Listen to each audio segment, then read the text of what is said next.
Hello, I'm Stuart Joint with Lost Art Stonemasonry. I'm a stonemason and a stone carver, and today I'd like to welcome you to the carving shop. Here's the corner. We're going to carve an acanthus leaf here.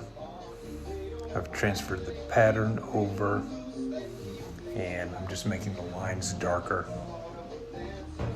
I transferred the pattern over with carbon paper, and I traced it out. I'm going to carve these lines darker so that I can see them and that I don't lose them as I'm carving. This headstone style was pretty common around 1850.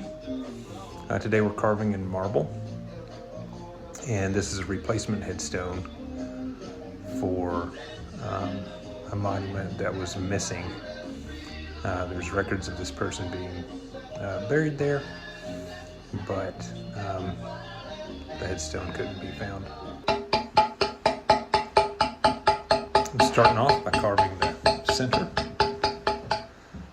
This pattern has a kind of round nub in the middle. Move over to the edges.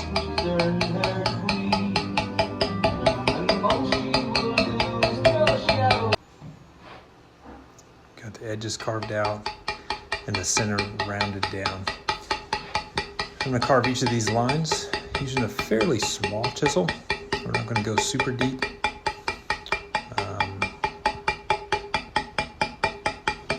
You can see the chips leaving.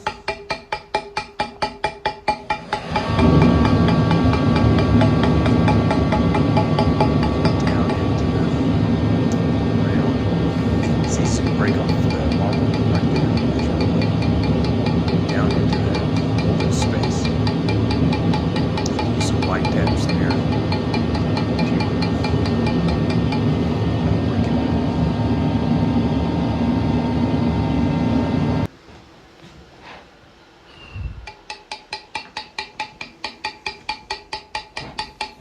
I love the Gothic arch in this pattern. It was actually haven't carved a whole lot of those, so that round was a bit of a challenge for me, and everything has to match up. Use lighting from the sides, and what that will do is you can see any of the flaws really well. It really stands out.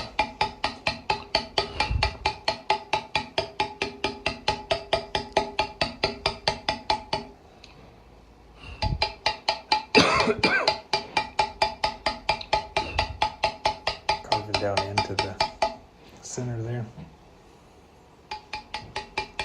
Tracing all those lines. I'm not carving them super deep because I'm going to go back in and put a lot of texture in. The idea of the acanthus leaf is that it should flow.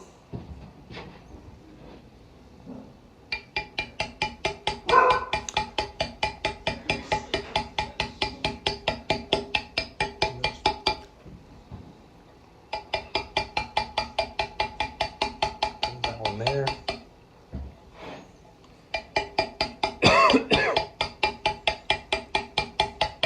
Fairly quickly. This is a beautiful piece of marble, really white colored. The texture of it is very hard. There's different variations in marble from different quarries, but this is one of my favorite marbles to carve in.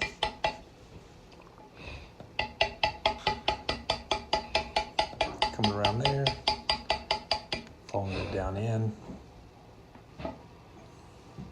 skipping ahead just a bit. Now what we're going to do is we want the acanthus leaf to really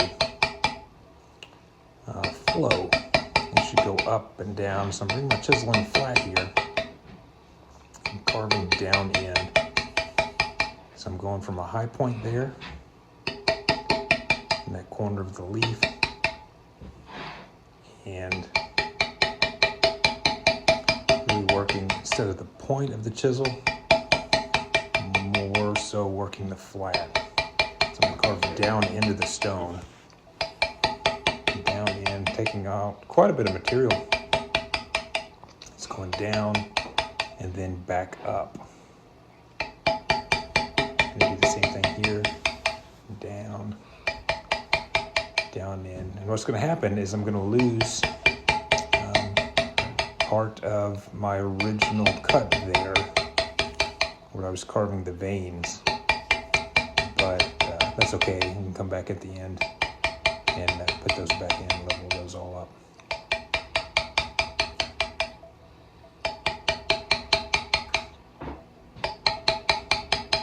Marble is just a beautiful material. Most monuments now are made from granite, but it's really difficult to get the level of detail in granite that you can get with marble and a hammer and a chisel. And this is how, prior to 1900, this is how basically every monument was carved. There's a hammer and a chisel.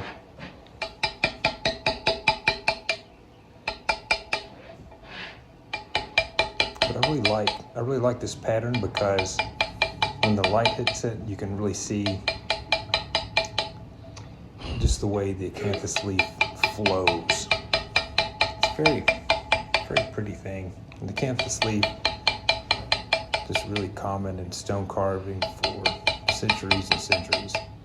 A lot of the Greek carvings, a lot of your architectural carvings, the acanthus leaves are very, very prevalent. Coming around here, I want this portion to be a bit higher, and so I'm working from the top down into the meat of the stone. Switching out chisels here, going a little bit wider, taking it around and down, just smoothing everything out and making it really flow. You want a really three-dimensional look here.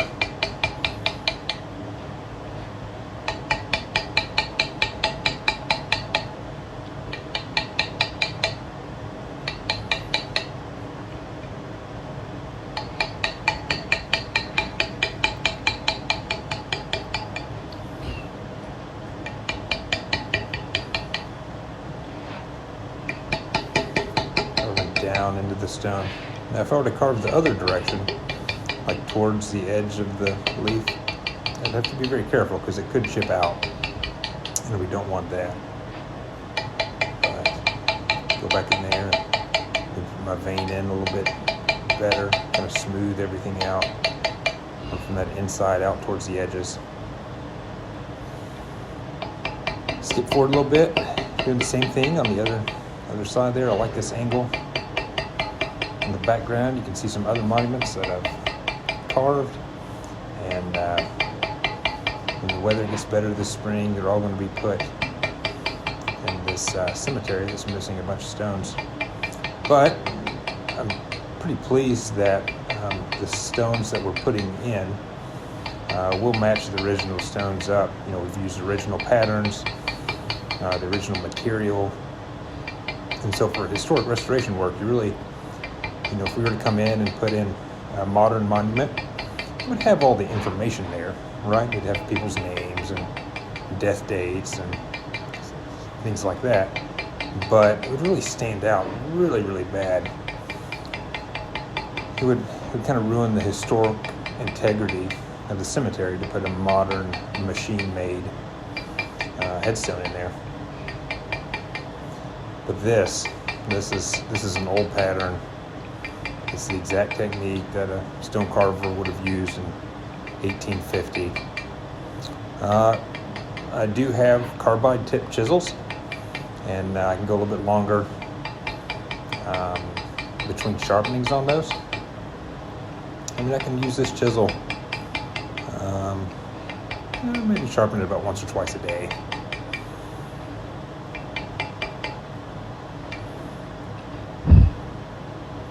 And even then, when I sharpen it, it's on a stone. It's not on a wheel. The wheels are just too aggressive. Coming in there, making that acanthus leaf kind of flow.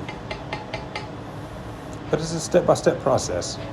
We get the outline, get the veins in there. Come back in here, I'll switch to a smaller chisel.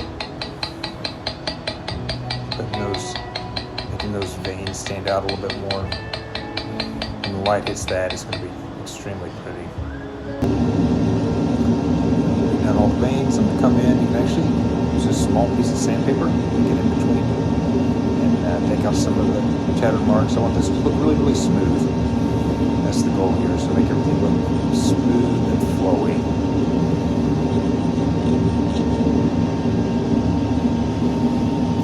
Just a bit there. Just some touch-up work at the very end.